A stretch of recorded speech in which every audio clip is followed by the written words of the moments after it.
Guys, welcome back to my YouTube channel place blogger Soumi. কেমন আছো তোমরা সবাই? আশা করি সবাই খুব ভালো আছো, আর আমিও বেশ ভালো আছি। তো দেখতেই পাচ্ছ খুব বৃষ্টি হচ্ছে, বেশ কিছুদিন ধরে আমাদের এখানে খুব বৃষ্টি হচ্ছে। তো তোমাদের কাদের ওখানে বৃষ্টি হচ্ছে অবশ্যই কমেন্ট করে জানিও। তো চলো ব্লগটা আমি এখান থেকে স্টার্ট করছি। আই হোপ আজকে ব্লগটা দেখতে তোমাদের অনেক ভালো লাগবে। তো দেখতেই পাচ্ছ বাড়িতেও একটা অনুষ্ঠান হবে, তাই তোড়জোড় শুরু হয়ে গেছে। যাই হোক, আমি রান্নাঘরে চলে এসেছি, মাকে কিছু সবজি কেটে দিয়েছি।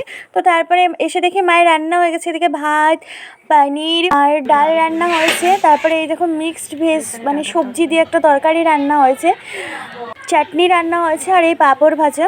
তো এটা হলো পরের দিন বিকালের ভিডিও, আর আমার সেদিনকে ভিডিও শ্যুট করা হয়নি। তো ছাদে এসে দেখি আমার ড্রাগন গাছগুলো পুরো জলহীন হয়ে গেছে, আর এদিকে অ্যালোভেরা গাছগুলো শুকিয়ে গেছে। আর দেখো আজকে বৃষ্টি হয়নি, কি সুন্দর লাগছে। আর আমাদের গাছে দেখো 2-4টে মতো আম রয়েছে, আর বাকি সব আম বৃষ্টিতে পড়ে গেছে। যাই হোক, আজকে হলো ফলহারিণী অমাবস্যা। তো আমি এই জন্য ওপরে আসলাম বেলপাতা পাড়তে, যেহেতু আজকে সন্ধ্যাবেলায় যাব মায়ের পুজো দিতে। তো তোমাদের একটা কথা বলি, ফলহারিণী অমাবস্যাতে মানে যদি কারো কোনো মনস্কামনা থাকে তো মাকে একটা ফল দান করতে পারো, আর সেই ফলটা মানে সম্পূর্ণ মানে মনস্কামনা পূর্ণ না হওয়া পর্যন্ত 1 বছর সেই ফলটা খাবে না। তো দেখলে আমি কি সুন্দর সাবুর পাঁপড় দিয়েছিলাম। কিছুদিন আগে একাদশী ছিল, তো এক্সট্রা সাবু ছিল, তো তার জন্য ওই সাবুর পাঁপড়গুলো দিয়ে রেখেছি নষ্ট করার চাইতে। তো তারপরে এই দেখো আমি বেলপাতা তুলতে চলে আসলাম। কত সুন্দর পুরো পাতাগুলো পুরো কচি পাতা, আর কি সুন্দর লক করছে।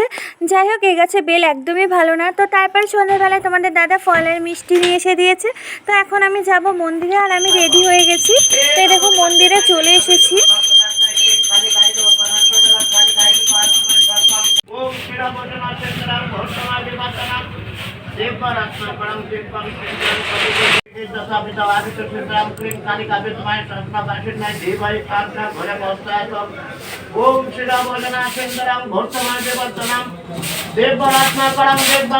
ঠাকুরমশাইয়ের পুজো শেষ হয়ে গেছে, আর এখানটায় না প্রচুর ভিড় হয়।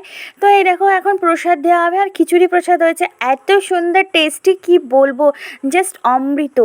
তো আমি বাইরে চলে এসেছি পুজো করে প্রসাদ খেয়ে, আর সত্যি খুবই সুন্দর হয়েছিল খিচুড়িটা। আর দেখো বৃষ্টি হয়েছে, তাও কি গরম পড়েছে, আমার মুখ পুরো ঘেমে গেছে। যাই হোক, এটা হলো একটু এসে রাত্রেবেলায় ওই কেকটা কাটছিল আমি, যেহেতু দিনের বেলা এটা বানিয়েছিলাম টেস্ট করার জন্য।